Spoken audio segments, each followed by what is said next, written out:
directeur donc, du Centre départemental d'incendie et de secours, colonel Vergniaud, responsable du groupement territorial Sud. J'espère que je ne fais pas d'erreur dans le... C'est toujours un petit peu mon stress de ne pas donner le bon grade. Pharmacien colonel Lafont, mesdames et messieurs les sapeurs-pompiers, mesdames et messieurs les élus et mesdames et messieurs, cette cérémonie, alors je tiens tout d'abord effectivement à excuser le président du conseil d'administration du SDIS qui est sur une autre cérémonie à Aigre et qui donc m'a chargé de le représenter et de vous donner ces quelques mots. Donc cette cérémonie représente effectivement bien plus qu'une fête pour les sapeurs-pompiers car elle est, on l'a dit, le symbole de votre engagement et de votre dévouement indéfectible envers la société.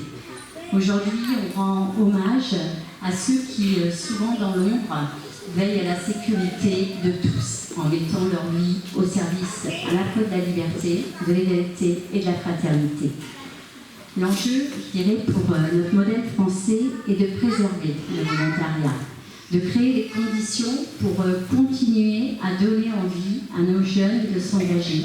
Dans une voie qui est souvent difficile, il faut le dire, vous l'avez très bien montré, parce qu'il faut mener en parallèle une activité professionnelle, mais on voit c'est une vocation qui continue d'animer nos communes et nos communautés, et évidemment de répondre à nos besoins de plus en plus importants.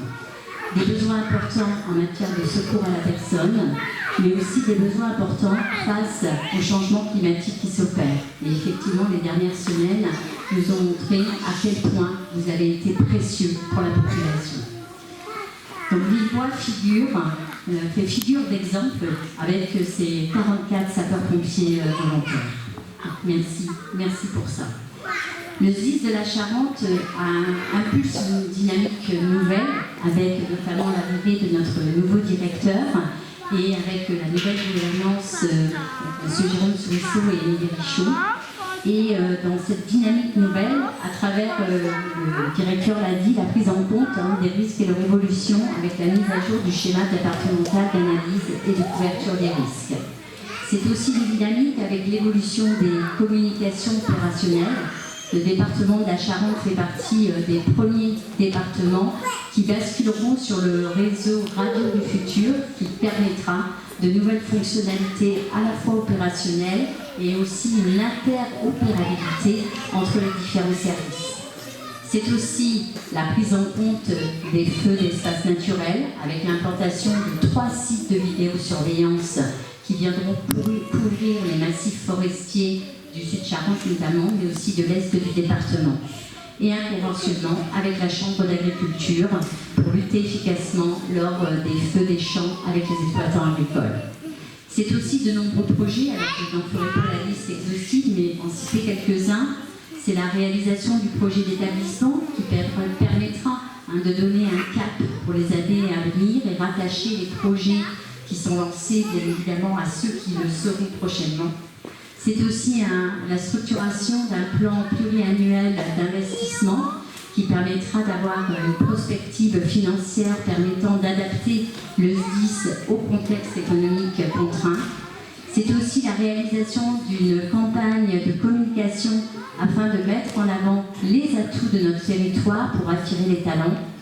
C'est aussi la mise en œuvre de textes permettant au SDIS de participer à la complémentaire santé des agents permanents.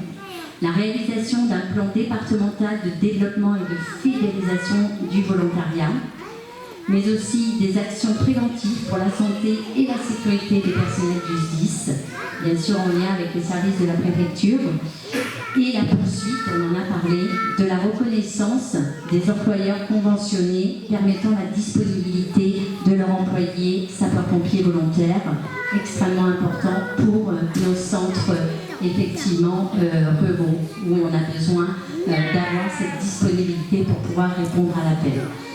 Donc je terminerai mon propos en vous adressant un énorme merci. Merci pour votre engagement, merci d'être là, merci de nous accompagner, nous les élus. On sait qu'on peut toujours compter sur vous. Merci également à vos familles qui permettent que vous soyez avec nous et disponibles.